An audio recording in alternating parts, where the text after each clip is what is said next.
किसान एक बार फिर दिल्ली की तरफ रुख कर चुके हैं। यहाँ पर किसानों की मांगों में सबसे अहम है एमएसपी की मांग। किसान चाहते हैं कि एमएसपी को डॉक्टर एमएस स्वामीनाथन कमीशन की रिपोर्ट के रिकमेंडेशन के हिसाब से दिया जाए। यहाँ एक फॉर्मूला का भी जिक्र हो रहा है जिस पर लगातार डिस्कशन हो रहा है और वो है C2+50%। ये क्या है इसको समझते हैं। मेरा नाम है सैयद सोबान, आप देख रहे हैं स्विच।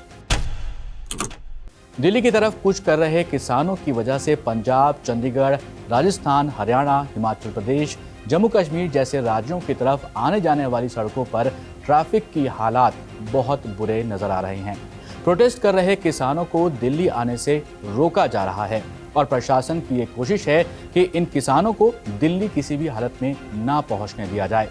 किसानों को रोकने के लिए आंसू गैस के गोले, बार्ब्ड वायर्स, बैरिकेडिंग और यहाँ तक रबर बुलेट्स का भी इस्तेमाल किया जा रहा है।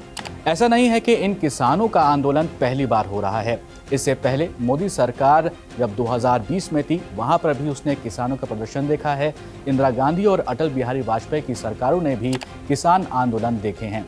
लेकिन हम बात करते हैं एमएसपी और C2+50% फॉर्मूला की। किसानों की मांगों में एक ये भी मांग है कि डॉक्टर एमएस स्वामीनाथन आयोग की एमएसपी पर की गई सिफारिशों को लागू किया जाए। इस मांग को थोड़ा डिटेल में समझिए। नवंबर 2014 में डॉक्टर मनमोहन सिंह की सरकार थी। उस वक्त किसानों की परेशानी को स्टडी करने के लिए famous agricultural scientist doctor MS Swaminathan के लीडरशिप में एक कमीशन बनाया गया।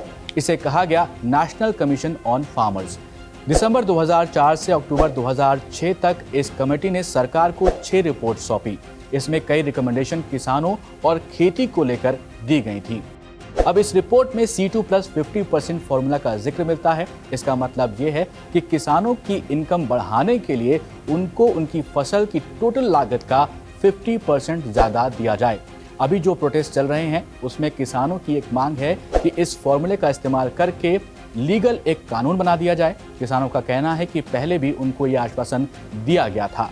2018 में मोदी सरकार के समय में जो उस समय के खेती मंत्री थे, उनके बड़े अधिकारी की चिट्ठी है हमारे पास भी। हम C2+50% के अनुसार जो फसलों के दाम देंगे।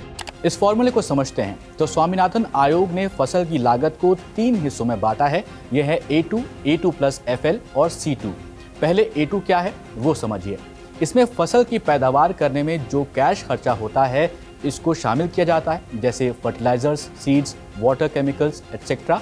इसके साथ मजदूरी को भी इसमें जोड़ा जाता है। वहीं अब A2+FL को समझें तो इसमें फसल लागत के साथ साथ किसान परिवार की मेहनत की एस्टिमेटेड कॉस्ट को जोड़ दिया जाता है।